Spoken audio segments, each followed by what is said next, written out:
আমরা এই মুহূর্তে রয়েছে মহাখালীস্থ স্বাস্থ্য অধিদপ্তরের সামনে।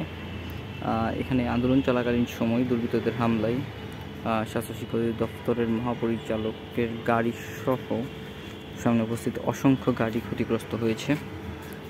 এটা যেটা দেখতে পাচ্ছেন সেটা স্বাস্থ্য শিক্ষা অধিদপ্তর মহাপরিচালকের গাড়ি। এটা গ্লাস ভেঙে দেওয়া হয়েছে, পাশাপাশি পেছনে আগুন লাগানো হয়েছিল গাড়ির। আমরা ভাঙা অংশ দেখতে পাচ্ছি, কতগুলো ছিল সব ভাঙা হয়ে গেছে।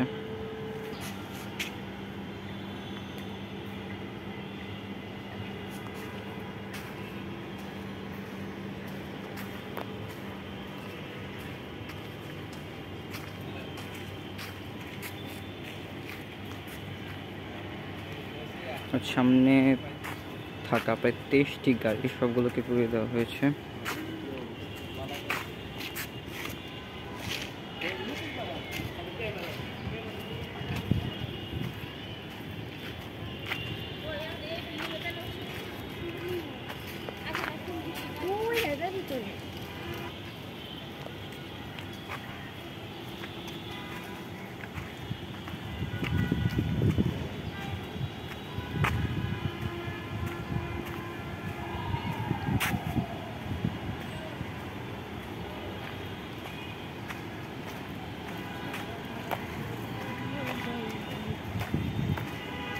পাশাপাশি ডাক্তার মিলন ভবনের একটা অংশে আগুন দেওয়া হয়। এখানে উপস্থিত গাড়ির পাশাপাশি পাশের বিল্ডিংটির একটা অংশ আমরা দেখতে পাচ্ছি পুড়ে গেছে।